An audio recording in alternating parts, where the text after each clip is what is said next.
Ectopic pregnancy শব্দটা সবাই শুনেছেন, কিন্তু এটা নিয়ে স্পষ্ট ধারণা নেই।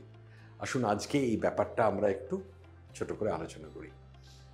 প্রেগন্যান্সি আসে ইউট্রাস জরায়ুর মধ্যে, কিন্তু অনেক ক্ষেত্রে সেই প্রেগন্যান্সি আসে ইউট্রাসের পাশে টিউবে। অ্যাকচুয়ালি এই ফার্টিলাইজেশন মানে যেটা মায়েদের এগ এবং তার সঙ্গে হাজব্যান্ডের স্পার্ম একসাথে মিলিত হলো, সেটা টিউবেই মিলিত হয়। কিন্তু তারপরে এই ফার্টিলাইজড এগ ইউট্রাসের মধ্যে মুভ করে চলে আসে, সেখানেই বেবিটা গ্রো করে। কিন্তু কোনো কারণে যদি মুভ না করতে পারে, সেটা টিউবেই আটকে যায়, তখন সেখানেই প্রেগন্যান্সি বাড়তে থাকে।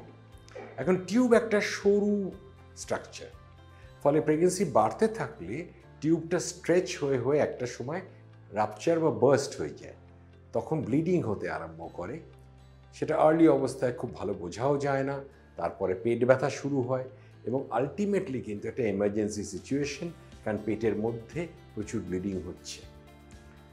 তাই একটোপিক প্রেগন্যান্সি ডায়াগনোজ হলে এমার্জেন্সি।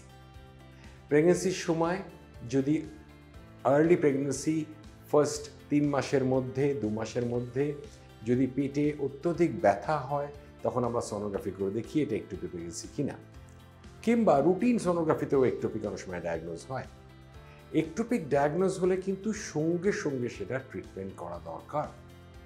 একটোপিক প্রেগন্যান্সি কোনো ক্ষেত্রে ওষুধ অর্থাৎ ইনজেকশনের মাধ্যমে আমরা ট্রিট করি, কিন্তু বেশিরভাগ ক্ষেত্রে আমরা কিন্তু সার্জারি করেই একটোপিক প্রেগন্যান্সি ট্রিটমেন্ট করা হয়।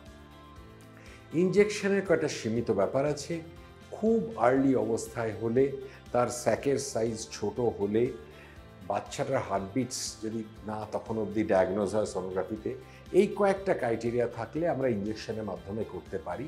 কিন্তু ইনজেকশনের মাধ্যমে ট্রিটমেন্ট করতে হলেও হসপিটালে ভর্তি করে করতে হবে, কিছুদিন ভর্তি থাকতে হবে, সিরিয়ালি তার ব্লাড টেস্ট সোনোগ্রাফি করতে হবে।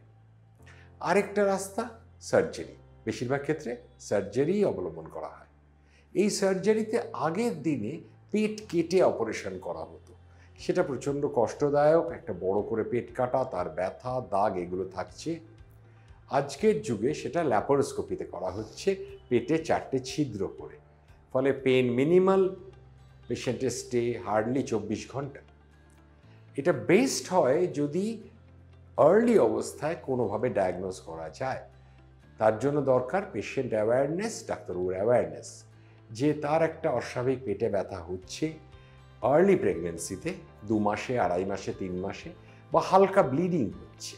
সেক্ষেত্রে তাড়াতাড়ি ডাক্তারবাবু পরামর্শ নেওয়া দরকার। তিনি সোনোগ্রাফি করিয়ে ধরা পড়ল।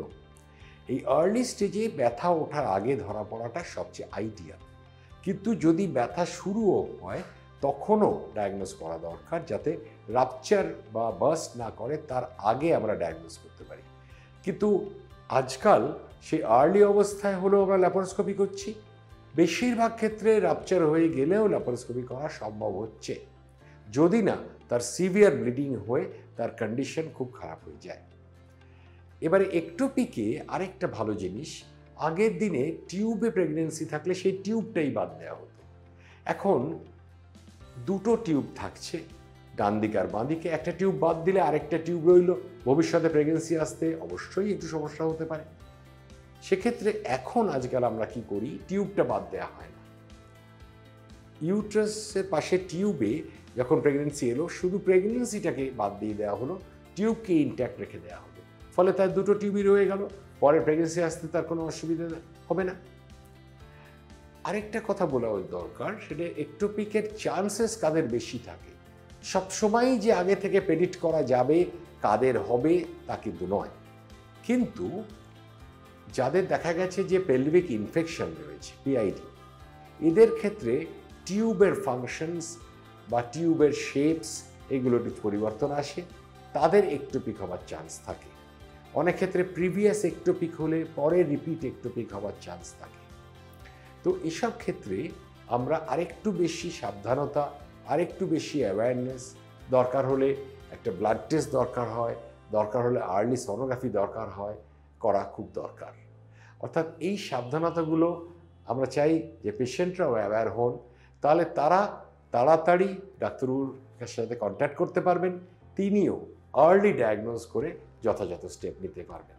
তাহলে একটুপি প্রেগনেন্সিতে রাপচার বা বার্স্ট হওয়ার ভয় অনেক ক্ষেত্রে আমরা প্রিভেন্ট করতে পারবো আর্লি ইন্টারভেনশন করে।